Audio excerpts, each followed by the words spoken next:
My name is Peter Goetje. I'm a director of the Nordic Cochrane Center in Copenhagen and professor of research design and analysis at the University of Copenhagen. 2 years ago, I found out that our prescription drugs are the third leading cause of death after heart disease and cancer. Our drugs kill around 200,000 people in America every year, and half of these people die while they do what their doctors told them. So they die because of the side effects. The other half die because of errors. And it's often the doctors that make the errors, because any drug may come with 20, 30 or 40 warnings, contraindications, precautions, and so on. No doctor in the world knows about all this. So they give patients drugs that they should not have given them, that interact dangerously with other drugs or food items or so on. And then the patients die. That's the other half.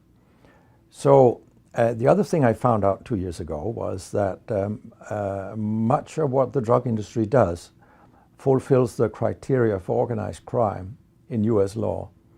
And they behave in many ways like the mafia does. They corrupt everyone they can corrupt. They have bought every type of person, even including ministers of health in some countries. So there is a huge amount of corruption.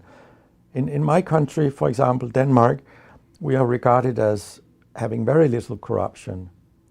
But yet we have thousands of doctors on industry payroll, although we are just 20,000 doctors. So this is an effective kind of corruption. The drug industry buys the professors first, then chiefs of department, then other chief physicians and so on. They don't buy junior doctors. So when several thousands are on industry payroll, it's really, really bad. And that's why I wrote my book, Deadly Medicines and Organized Crime, How Big Pharma Has Corrupted Healthcare. I hope to convince patients not to take so many drugs, because so many die from the drugs they take.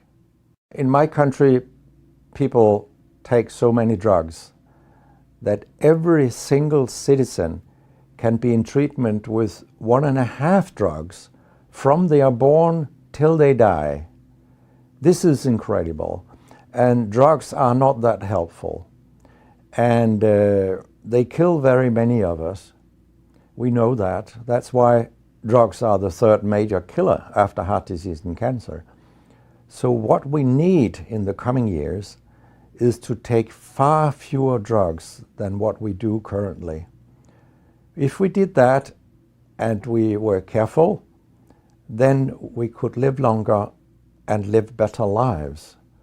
Because drugs have many side effects, and patients often don't realize that when they become worse, that it could be a side effect of the drug, which they continue taking because that's what their doctors tell them.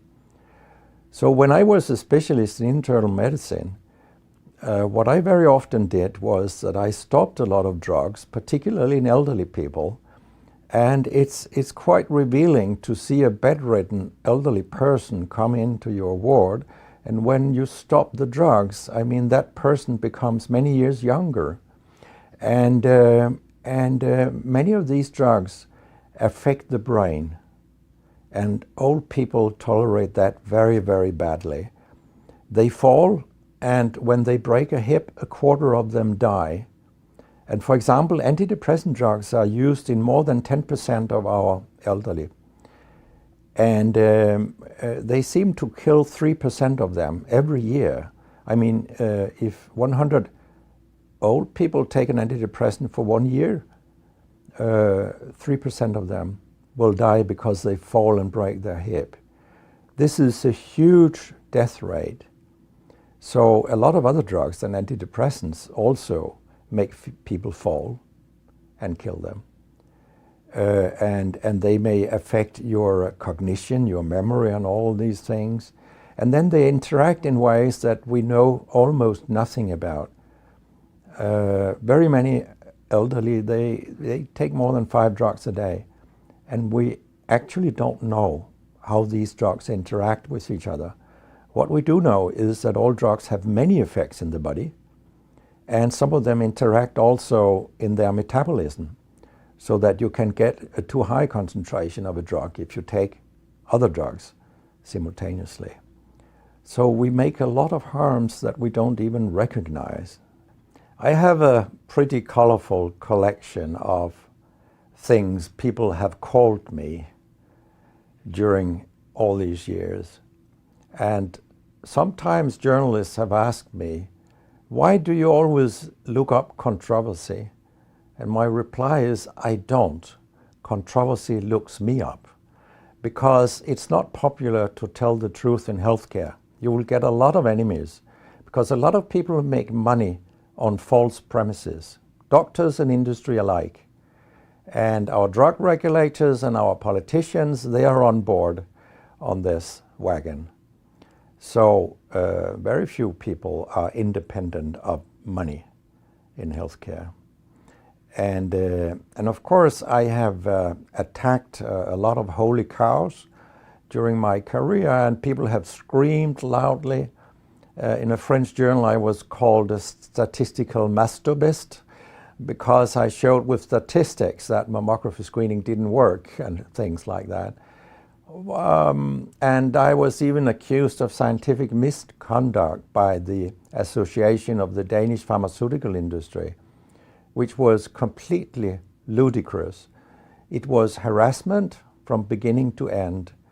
They came with vague arguments that we cannot recognize the conclusions in your study, and they could have come up with numbers and said, these numbers are wrong. They didn't do anything. It was only harassment. It lasted 18 months, I think, the whole thing. And then when we were acquitted, I made sure that this nasty behavior was described in the British Medical Journal. So after that, they haven't come so much after me, the Danish drug industry. And when my book about organized crime came out, they just lied about it, as they always do. That my examples were old, they went back 90 years and so on. But, you know, where I demonstrate that what the 10 biggest companies do is organized crime. These examples, they were from within the last 10 to 15 years. That's not old examples. And the crimes have increased because when crime pays, you will have more crime. That's how capitalism works.